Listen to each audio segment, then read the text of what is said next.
Well, thank you all for being here this morning and for your practice and supporting the Zen Center. Now we'll have a Dharma talk and questions and answers. Giving the opening talk is Eva Kaniasty. And she grew up in Poland, but has spent most of her adult life living in Boston. She works as a user experience consultant, helping make technologies easier for people to use. In her free time, she enjoys gardening, travel, photography, and writing. Afterwards, Kwan Haeng Sunim will be answering questions. He went to Korea in 1997 and was ordained as a novice in April of 1999. And novice monk in April of 1999. He received his Bhikku precepts, his full monk precepts, in 2003. He continued to stay in Korea until 2012. Kwan Haeng Sunim returned to PZC in 2012 and has lived and practiced here since. Currently, he's the co-guiding teacher. So I will turn it over to both of them. And again, thank you all for being here. If any of you guys want to come forward, it would help you be able to hear better and see better. Okay, a few brave souls, if you could just kind of move. And then hopefully I'm going to do some photos and stuff here. You're not going to be able to see from way back there. I'm going to have to explain to the folks back there, but you'll be able to see better from the front. Yep. We give extra, well, we don't actually give extra points to those that come up front, but we might consider that. You'll get extra points in my book. This is my first Dharma talk intro. So I wanted to talk about what brought me to Zen practice. And the short answer is that my divorce brought me to Zen practice. So I knew I would have to kind of talk about something quite personal, but I didn't want to overshare and have it be, kind of a session of me talking about my ex. So I was really struggling about, how to frame this. And I think last week I saw this, the Quantum School of Zen posted this quote from a Polish Zen Master Bunshim, Alexandra Porter. And it's kind of funny to see the difference between Polish Zen Masters and American Zen Masters and Sunims. Polish people are not very optimistic. They're just kind of go right for the jugular. They don't mess around. So this is the quote. Many times we want to get something from practice, but enlightenment means to lose everything, not to get anything. You have to be prepared for that. You have to be ready to lose all illusions about yourself. By that definition, I kind of feel like I got enlightenment before I found Zen. And it wasn't a very pleasant experience. And I kind of feel like I lost it again, and I'm fine with that for now. I'm fine being unenlightened. Before I got divorced, I had a lot of ideas, and I was attached to a lot of ideas about marriage. I really thought that, people shouldn't get divorced unless it's something really extreme. People who get divorced, they don't want to work through their issues. I'm not the kind of person who would get divorced. So when my relationship began to break down, I was still really attached to those ideas. And I just kind of was holding on to a lot of what in Zen we would call delusions. I really thought, I'm going to save my marriage, this is going to work out. I'm not, this isn't happening. It just kind of felt like, this is like my worst nightmare is coming true, and I'm not going to let it happen. And it took actually several months until I kind of began to face reality. And at that point, that's when, again, this quote really resonated with me, because I felt like I was not only kind of had to give up the illusions that I held about, my relationship, my ex-husband, but also a lot of illusions or delusions that I held about myself. So other than those, ideas about, marriage and divorce, I realized that I kind of thought of myself as, like a strong person, a person who couldn't be manipulated, a person who couldn't be lied to. I just wouldn't allow those things to happen. And I remember a couple of moments when, I was talking to my then husband, and I started kind of realizing, I think he's just lying to me. He's straight up lying to me. Or like he's just trying to blatantly manipulate me. And I just couldn't believe it at first. I literally could not believe it. And then I thought, this can't be the first time. We'd been together for 10 years at that point. And I thought, no, how did I not see this before? How did I... how did I ignore this? Or, it's almost like I lived in an alternate reality, like what I wanted my marriage to be, rather than what it actually was.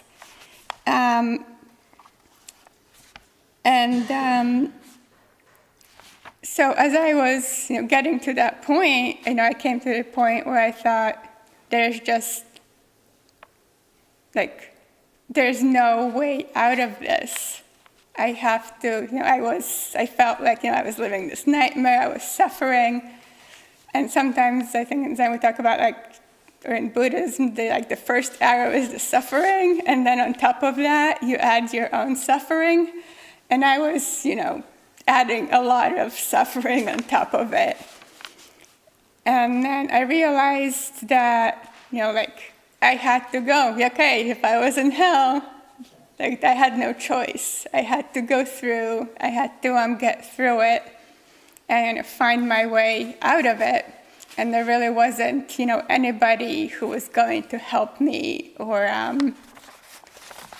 kind of get me out of the trouble that I was in. So at that point, I had actually studied psychology as an undergrad, and this was the middle of the pandemic, so I couldn't find a therapist. So I was just I just have to kind of do this on my own.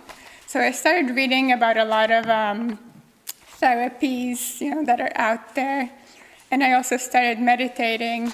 I started using an app called Headspace, which was actually founded by, I think, a Tibetan monk, or a guy who used to be a Tibetan monk. And what I noticed is that there were a lot of commonalities between some of the therapies and Buddhism or Buddhist ideas. A couple of therapies that I was reading about, one is called ACT, Acceptance Commitment Therapy, and another is called DBT, Dialectical Behavior Therapy. And DBT was actually founded, I realized, by a woman who became a Zen master. So in retrospect, it's almost like the modern therapies just kind of steal Zen ideas and put them into whatever, therapy they're calling it.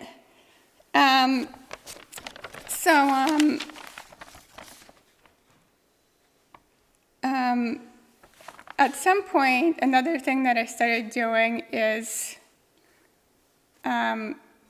this was still the pandemic, so I went on Zoom and I started joining Dharma talks at Cambridge Zen Center. And I'd known about Cambridge Zen Center for something like 20 years. I had gone there with a friend once, and we went to the meditation instruction, and we kind of liked it, but then I just never went back. for whatever reason. So I started joining the talks, and these Zen ideas, again, they were pretty similar to what I was already hearing from reading and using this app, and they really just resonated with me. And I also wanted, like, reading about, therapy or self-help. That was great while I was kind of really, in distress and just trying to get through this bad life experience. But once I started feeling better, I realized that I wanted to live my life differently. I didn't want to kind of repeat the same patterns. And I wanted to find a community of people who kind of were like-minded and were kind of working together towards something positive. I grew up actually without religion, and I'd always the missing piece for me has been the kind of community that I think a lot of people get through religion. At the same time, I am an atheist, so I don't like people telling me some kind of, story about, you'll only be happy if you believe this or that. So this is what I really like about Zen, is that it's really about your own personal experience, and nobody's going to tell you what to believe, and people are just honest about the fact that life is not always great. There is no, secret that's going to make your life great from now on, that, you will get enlightenment and you'll be enlightened for the rest of your life and you're all set. So I think I'll end there, and thank you. Thank you, Eva. That was nice talk.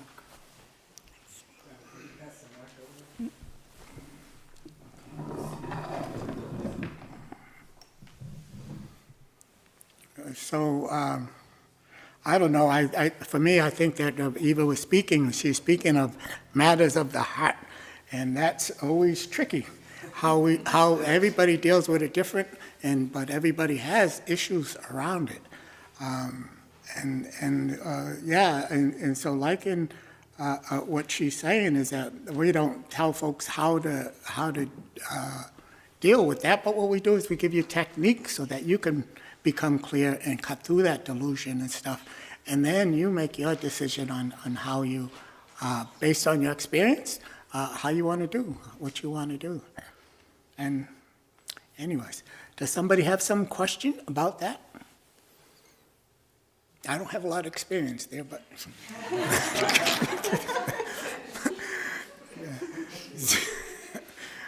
Go ahead, yeah.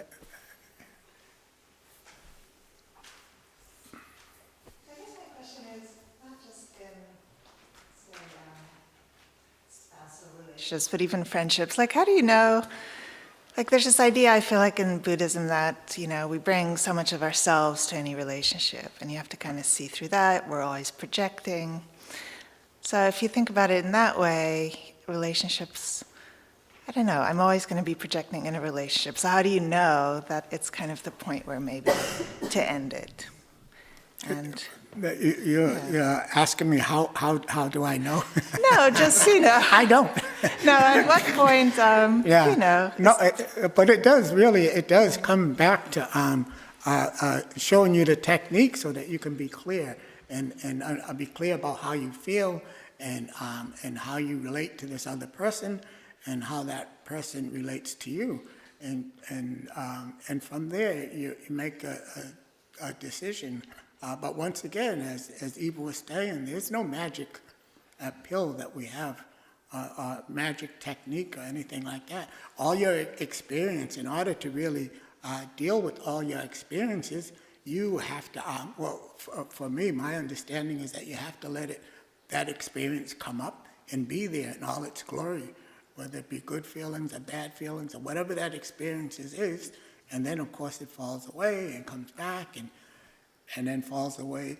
But in that coming and going, it loses its power over you, and you gain some wisdom about it, some way of how to work with that. But there's no magic pill in all of psychology or religions that I know of that's going to get you through your experiences without you looking at them and somehow then becoming, gathering some wisdom and you're becoming at ease with it. How are you going to become at ease with yourself if you don't look at yourself or you don't see those things? Okay, I was this way or that way. Now I'm not going to be this way or that way. Yeah. Okay? I thought I would try to do some work with the ox herding pictures. Is that okay? All right. So I did kind of, and that's why I got this thing here, and that's why it's kind of, well, if you come closer, you'll be able to see better. And although you're probably not going to be able to see these pictures as much as I want, and that includes the folks on Zoom, what you can do is you can Google the ox herding pictures, and the 10 ox herding pictures, and they'll come up and you'll see or understand what I'm talking about, although I'll explain them as I go along. Okay, so then, the ox herding pictures is an allegory about the mind and somebody in a person going through practice. And originally this is Taoist, and it comes like from the Taoist in Buddhism. It comes from like the 12th century. It goes way back.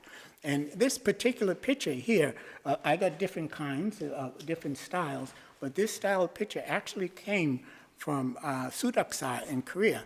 So most Korean temples, they have the ox herding pictures painted right on them or in there. You'll find them if you wander around. You should be able to find them somewhere in the facility of each temple. And so it's just an allegory for the of the mind and how what we go through, the stages that we go through. And I would point out that the stages that we go through, and this here is going to be linear, you know, from point A to point B, but it is not linear in our life. Often in our life, we'll have insights or we'll attain some point like this. Forever length of time, we'll attain this point of clarity, and we'll see very clearly that happening. It doesn't have to be linear. But Zen Master Seung Sahn would say, then can you show me this experience? Can you show me this experience? But with Zen is that you can consciously have the experience of your don't know mind, your before thinking mind, your spiritual self, and then begin to bring it into your day-to-day life. And when you do that, you can also help others to do the same as much as possible. So in this first picture, as you see, there's this little person here, and he's looking around, and actually he doesn't know what he's looking around for. He's just a point of dissatisfaction. I think everybody's had that. You know, you're going through your day-to-day life, and although things might be working, somehow there's some dissatisfaction there. So the people at this point, you know, you just kind of follow your thinking. You know, you don't know that you're thinking, and your karma, and you that's not who you are. Okay, but nonetheless, at that point, you're just following that, and you're looking for just to understand that, like Eva sitting back and reading books, and then deciding to come and practice. So you might look at this and be in this way and wind up in a church or a mosque or a temple or what have you. So that's kind of like how that is. That's the first step. And then the second step here, if you happen to wind up into the Zen temple, you come upon the steps. So this here and these little marks here are supposed to be the steps of the bull, of the ox. Okay, so those are the steps of the ox. And at this point, what happens is that you maybe came to the Zen temple and you're practicing a little bit, and you get an understanding. The understanding is just thinking, but you understand that everything comes from the same substance. So everything coming from the same substance is like a cookie dough. If you have cookie dough and you see that you can make a little car, or you can make a little person, or you can make a cloud. Everything is from that same substance. That's kind of like how that is.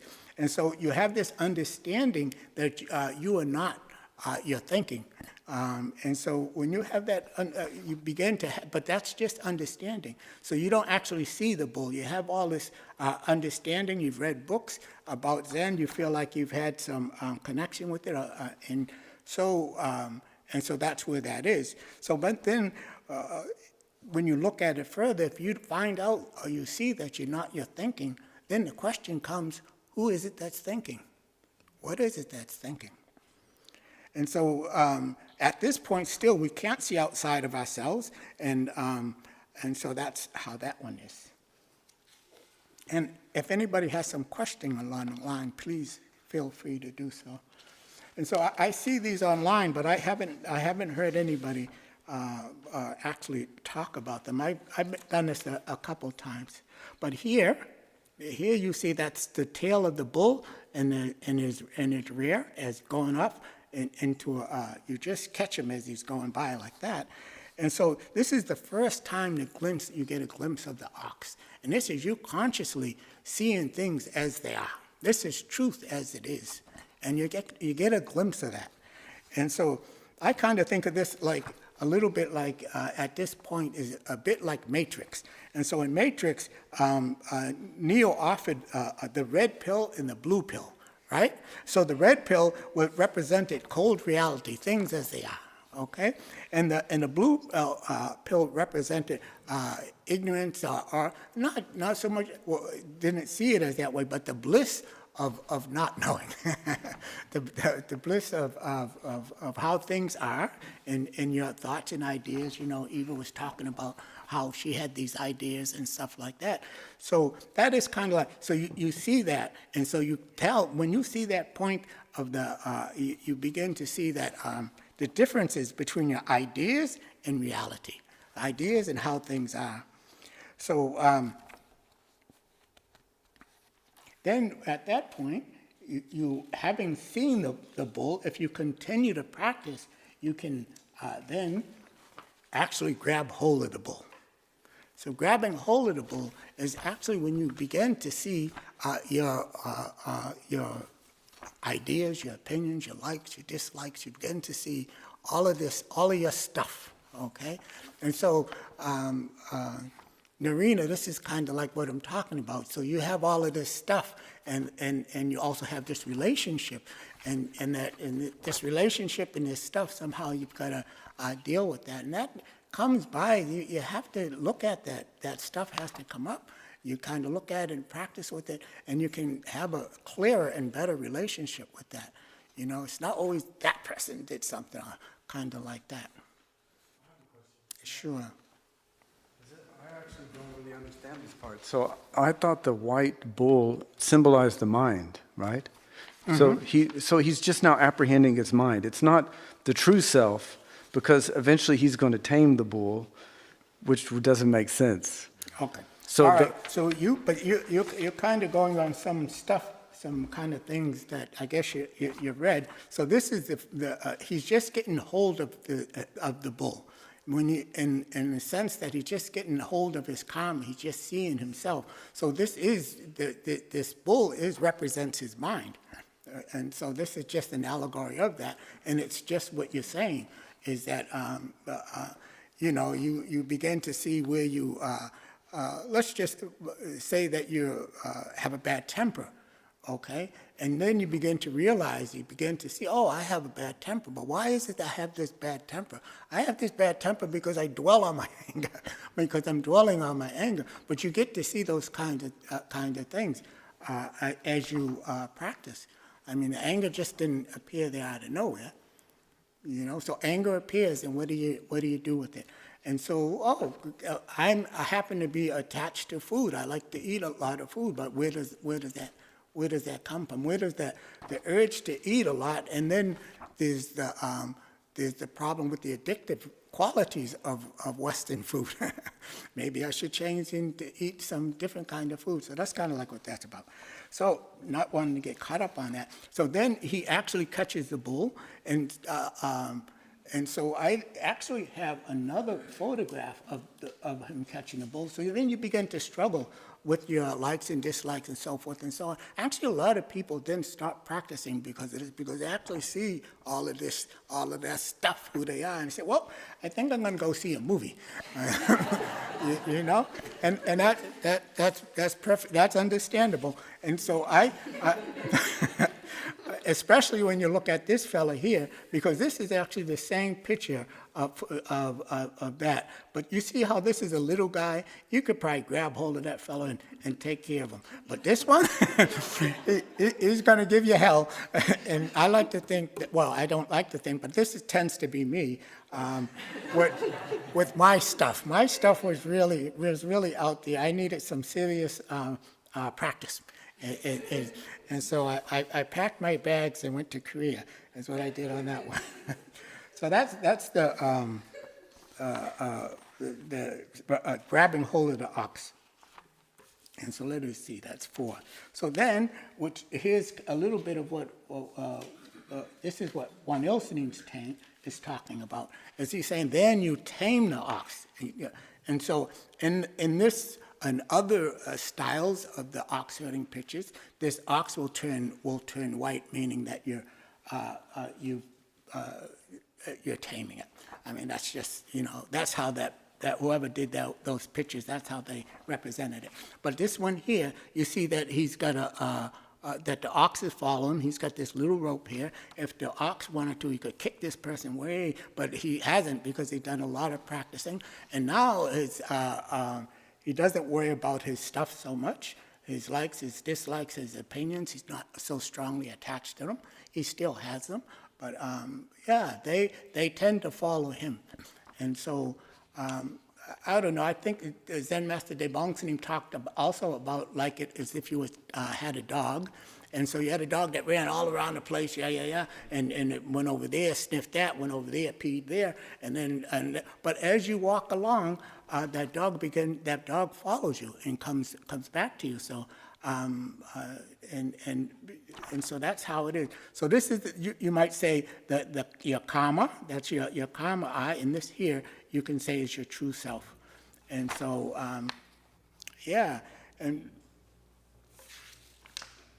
and so in this here, as you can talk about the seeing things as they are, seeing reality. And so another story that kind of relates to this is that you see here is that you have the Buddha in the background, and the Buddha is up here, and he's touching the ground. So he's doing a touching the ground mudra. And so what's interesting about this is that when the Buddha got enlightenment, they say the Mara, the demon came and was giving him hell and all of that stuff. And so he touched the earth. And then when he touched the earth, the heavens witnessed his enlightenment. But if you think about that, you think about past the mystical part of that, and everybody has a wake up at night at 3 in the morning, 2 in the morning, and the demons kind of appear, And so that was the Buddha way back then. He was out in the forest. He left his family, and he even left the other various groups, and he was sitting under a tree. That all his demons kind of appeared, and then they said that he touched the ground when the demons appeared. So this touching the ground is actually when you touch something, to the extent that you feel that, to that extent you're there and you're present. So that's a kind of like what this is. And so what the teaching of this is that dwelling in reality, dwelling in this moment is the most healthy way that you can be. Okay, it's the most healthy way that you can be, not like with the ideas of life is like this or life is like that, but dwelling in this moment. And coming back to this moment is what you do when you're having all kinds of demons all appearing with you. Be aware of the floor, this clothes on your skin, and what are you doing just now? And that's how we look at it in practicing. What are you doing just now? And then we have here the next part, which is riding the ox. So this is here, he's riding the ox, and this is kind of like, is that he's attained his true self. He's attained his true self. Attaining your true self is, and kind of some of the extreme ways you can see that is like when somebody's addicted, and then they've gone to AA, and they've taken care of their addiction, right? And then what do? They sponsor somebody else. So he's not worried about his addiction. Somebody else who can be attached to food, but whatever it is, he's using any kind of pain or misery that you have, and that you overcome it. You can actually help others do the same. Anything, it doesn't matter what it is. And so we all have troubles in our life, and after practicing and seeing that the ins and outs of that, you can easily help. And so this is that case. So, and another point about that is you don't have to reach the level of perfection of total enlightenment before you start to help teaching people. So Zen Master Seung Sahn would put people out there after 2 or 3 practicing, come and practice for a couple of weeks and stuff like that. And Zen Master Seung Sahn would say, yes, do the intro talk. And you say, but I haven't done anything. I haven't practiced. He didn't care. He just put you right out there. And that's how that was. So don't think you have to reach some kind of level of perfection before helping, but always you can help from the place where you're at. And so then this point here, 7 is what I kind of like. This is 7 is kind of like the self-forgotten, the ox forgotten, and he's sitting alone. And so this represents a single point, is that this is how things have been from right from the beginning. The ox was only there, was only a delusion. And so the thing is, this point here is that you have your karma, as people say, kind of understand is, why is I have this karma? Why is this suffering appear? But it's like the universe is pointing you back to your true self. You wander away, and you feel, to the extent, the further away you wander from your true self, the more pain you have, and then eventually you find your way back to your true self. Whether you do it in this lifetime or the next lifetime, you're not going to escape. So that's kind of like how this is. And so then at this point, what he does is he experience a reality, not as samsara, but reality as it is, which is actually nirvana, which is a kind of interesting thing. A lot of practicing people will relate that everything is actually okay. Everything in the absolute sense, everything is okay. And so that's kind of reason to start practicing, because I've seen that point. Everything is actually ultimately okay. It's kind of interesting kind of point. Anyway, so then this one here is another of the same. And you notice that this one here, the bull is gone, so that there's actually no bull in reality. Your true self is as it is. And then this one here, even the techniques, the Zen, all the practicing that you've done to get to this point is like the boat that you use to cross the river. So they would say that cross the ocean. When you cross to the other side, you have a boat, you have a practice, you have a religion. When you get to the other side, you can put it down. And so this is kind of like, there's no holy, there's no not holy, but you transcend your practice. For instance, you see how all the practices has this spiritual point, and you see how valid they all are. You don't have to say, if you're not doing what I'm doing, then whoa. That makes no sense. Well, certainly when you reach this point here. So there have been Zen masters that have become Zen masters and so forth, and been practicing, and then in Korea they go off and do something else.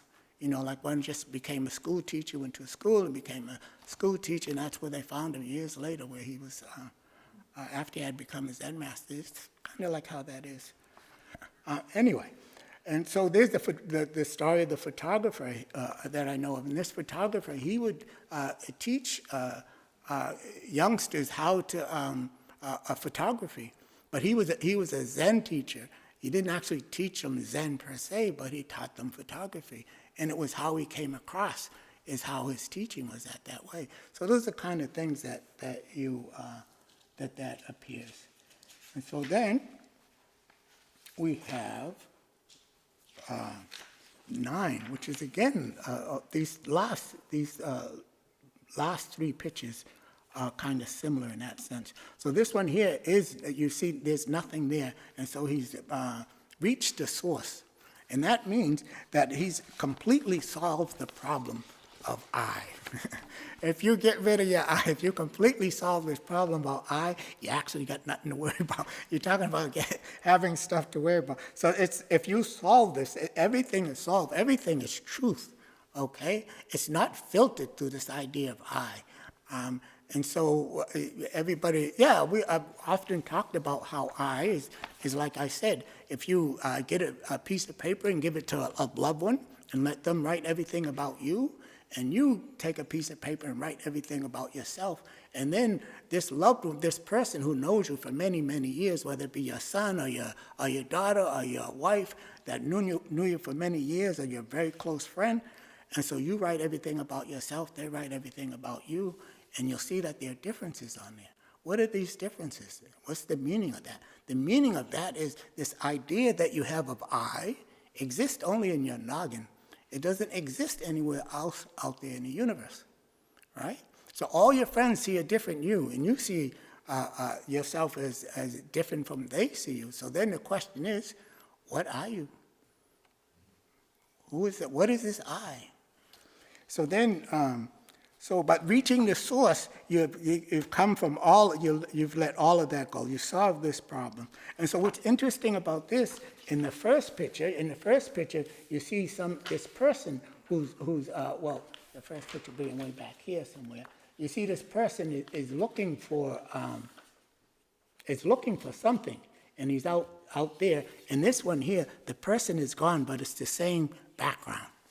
You know, so he's kind of like it's not like you are making anything. So what it says here is the Buddha is said about the Buddhas. The Buddha didn't make anything. He simply found out. He simply found things as they are. He didn't make anything. So then you have 10, and 10 is very simple. Is this one here. And so this is the fellow with the bull, right? And so there's, of course, different pictures. So that's just, after realizing all of these things, then what? How does all of that function? How does your clear mind function? How does your all of this function if it's to have a purpose? And he comes back into the marketplace to help. And so Zen Master Seung Sahn would say that these 3 pictures, the last 3 pictures actually were primary point, truth, and the function of primary point, which is, entering the market, which is this one here. So this is primary point, and then truth here. Wall is white, floor is brown, and then what do you do with that? How can I help? So that's kind of like how Zen Master Seung, he had a way of just making things really simple and cutting through all the mystical stuff. So that's how that is. And so if anybody here talks about about the ox herding pictures, just send them to me, or and I'll tell them about it. But in the interview room here, we have a one of those partitions, and then on it has all the ox herding pictures on there. So, but yeah, that's how that is. What time? We've got a few minutes. So, does anybody have any questions about that? Do I have to just make up some story to tell? Now, I still missed one part in this story, okay? Oh, yeah. So All the right. bull is your anger or whatever that you're finding, you become aware of it, but then it becomes your true self after you tame it. Is that right? Yeah, yes. What I'm saying is sit that down. the bull is in you, and as you see in those first pictures, the bull is always separate from you. But actually, there's no separation between you and the bull. Your true self and everything, you're one. And you have this idea that your anger is out there, that the anger is Right. different from you. You It's become not. one with it, and then You become one with it. okay. Wow, I that's mean, nice. if you- I didn't know that. Clearly, if you attain your anger and you're able to deal with it, you're not going to find another anger someplace else. Right? So that's kind of like how that is. Somebody else have some other question? Okay, then I told a story last week at 10 Directions, and I think I'll tell the same story. And it's my Dharma is too expensive. I kind of like that. It's kind of easy. I think some people. So this monk, not monk, he was a layperson. He went up to this Zen master and said, "Please, can you teach me the Dharma?" And the lay master, the monk said, "How much money you got?" And he said, and he went in his pocket and took out all the money he had. And the master said, "No, that's not enough. Even if you had double that amount, I still wouldn't teach you the Dharma. My Dharma is too expensive. Go away." So this person, he was somebody who was always practicing, and his Zen master could see that. So he just told him to go away. And what did this person do? He went away and he practiced hard. He practiced real hard. But while he was practicing, he said, "Boy, if I knew a Zen master, I would, in practice with him, I would become really, really clear. So I'm going to go and see that Zen master." So he went back to him and said, "Please, if you teach me, I'm going to become your servant. I'll clean the house, wash the clothes, do whatever you like." And he said, the Zen master said, "Oh, no. My Zen, my Dharma is much more expensive than that. I think even if you brought your friends, it would still be more expensive than that." So he's feeling bad. He turns around and he goes away. But he continues to practice. And this time when he practices, he says, he attains something. He attains emptiness. And so he goes back to the Zen master. He says, "Sun Sunim, I understand how expensive your Dharma is." And Sun Sunim says, "How expensive is it?" He said, "Hut!" And Zen master says, "Oh, my Dharma is more expensive than that. You're going to have to do better than that." And so he goes away. He's dejected now. And so he goes away and he decides, "I'm not coming back till I really attain something." And so he goes away and he practices really hard. And this time he really attains something. And he comes back and he says, "Oh, Zen master, now I know how expensive your Dharma is." He says, "How expensive is my Dharma?" He said, the grass is green, the sky is blue." And the Zen master, No, I can't teach you now. My Dharma is more expensive than, what are you doing? Go away. So this guy, this time he says to him, and he gets really mad. I mean, this has gone over for months, and he says, "Why, you jerk, I understand. You know, I've already attained. I don't need your Dharma. You can take your Dharma and put it where the sun don't shine." And then he turns around and gets ready to stomp out of the room. He puts his hand on the door, and the teacher says, "Hold it, wait a minute. And he looks around and he says, "Take care of my Dharma." So I always remember that and enjoy telling that, because I'm going to tell you something about Zen masters.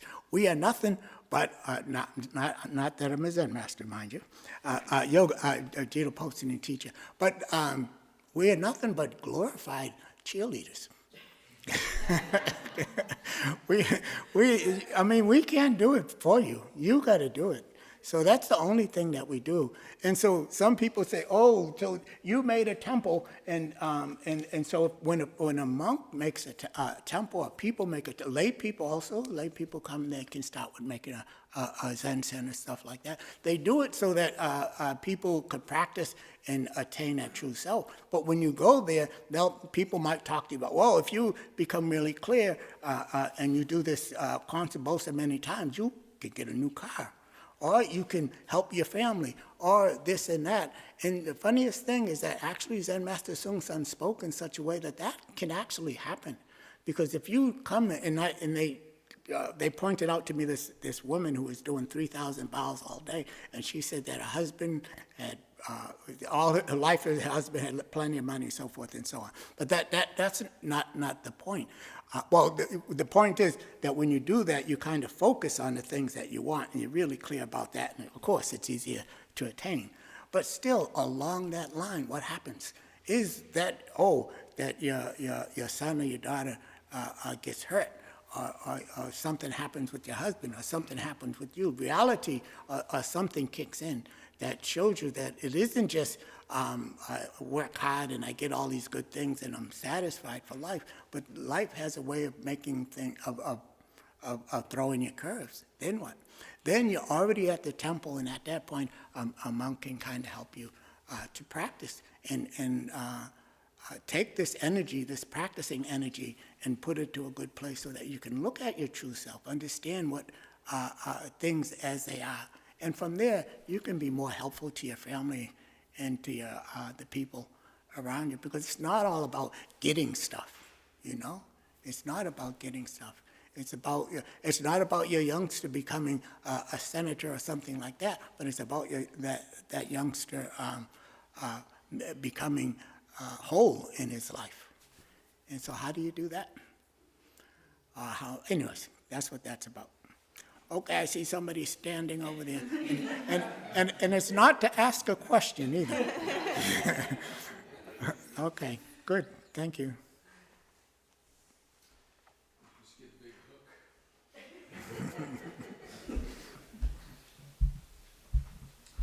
Thank you both for your talks, and really enjoyed the explanation here of the Oxford pictures. And thank you all for being here again, and thank you for your practice. Let's see, today is also Father's Day, so happy Father's Day. And any fathers out here, father's job is hard job, but not as hard as mother's job, but it's still hard, so happy Father's Day. Today's the last day of the Children's Dharma program. That's been very successful and very well attended. It's also the last day of the yoga classes.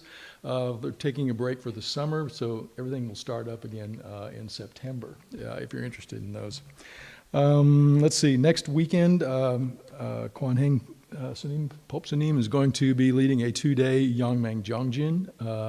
It's a 2-day meditation retreat. If you want to attend, please sign up. We'd encourage you to sign up and come take advantage of the opportunity. You can stay overnight here at the Zen Center, do both days, or you can also just do one day. But that's this Saturday and next Saturday and Sunday. Let's see, on July 6th, Zen Master Tongong is going to lead a 1-day retreat in person here at the Zen Center. That's a Christian Buddhist retreat, right? Isn't that? No, I understand that's a 1-day sitting, not a Christian Buddhist retreat. Ah, okay. Okay. Okay. I'm going to do it in person here at the Zen Center. So yeah, 1-day retreat, a little less strenuous than a 2-day retreat, but in person at the Zen Center. Also on July 6th, Summer Kyolche begins. I imagine most of you are familiar with Kyolche. It's going to be 4 weeks this summer up in the monastery starting the 6th, and it will end on August 2nd. So all of these events are on our website, and you can sign up or register for any of them at providencezen.org.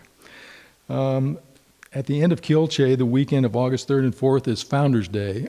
We used to just call it Zen Master Seung Sahn's birthday, but it's become Founders Day, and it's in honor of Zen Master Seung Sahn and what he did, what he taught. This place is only here because of him. So the weekend is a large sangha gathering. You're all welcome to attend that. There will be a precept ceremony on, let's see, Let me read this. Saturday is the Founders Day ceremony. Saturday afternoon, we're going to have a cookout picnic party because that's going to mark the 45th anniversary of the opening of the Zen Center here. So that'll be quite an auspicious occasion. And then the Sunday morning will be the precept ceremony. I think there's still time to sign up for precepts. You do that through the school. Mary Kay sent something around about that the other day, but if you're interested in taking precepts, please talk to someone here about it, and you can sign up through the Kwan Haeng Zen School website. There's a refuge recovery program that happens here every Tuesday evening at 7 p.m. Everyone's welcome to that. It's very well attended, actually. Let's see, there's also Wednesday evening dinner. Is that 5 or 5:30? 5:30, so there'll be dinner, 5:30, open to the public, free and open to the public. Everyone's welcome. Afterwards, there'll be practice, meditation orientation, chanting and sitting practice. And this Wednesday, there'll be interviews, actually. Kongan interviews are going to be available this Wednesday. Who's going to do those? Me. Wow. Donations. Always we talk about donations. I want to thank everyone that's donated to the Zen Center. You may have seen that we got the work on the roof almost completed. This is a huge thing, believe me. It's been such a problem for us for so long. Of course, it was much worse than we thought it was. They laid 63 sheets of plywood up there because the deck underneath the rubber had just rotted out. I'm surprised we didn't go through it when we were up there looking at it, but it's watertight, new skylights up there, and it's going to solve so many problems and allow us to do so many other things here in the building we've been putting off. So thank you everybody for your donations.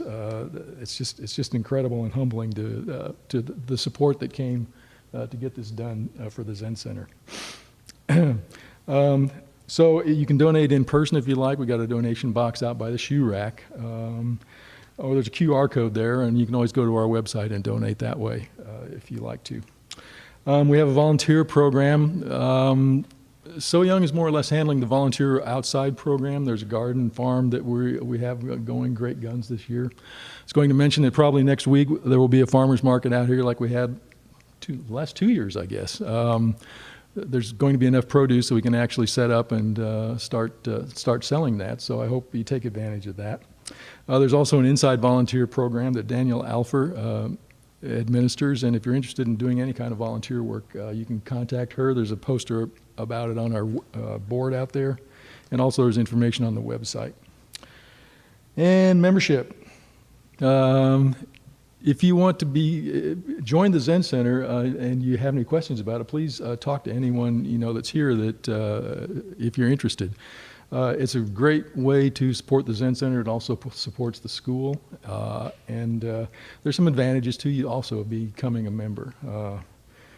Sweeten the pie a little bit. So if that's of interest, you can chat with someone, as I said, or you can read about it online. Anything else that... Okay. Again, thank you all for coming. There's some refreshments. On its way. Okay. So don't leave right away because they're on their way. Thank you all. Thank you.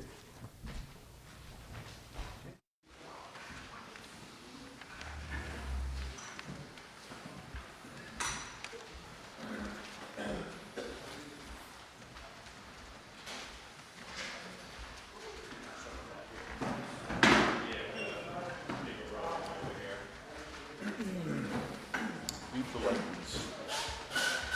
Leave the lightness. Take the darkness. Yeah.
to say something. There's no water right here. I don't see it. It's a good finish. Actually, there's one there, one there. Trying to remember if there's one, I think this might actually go over there now, but I'll wait till they clear it.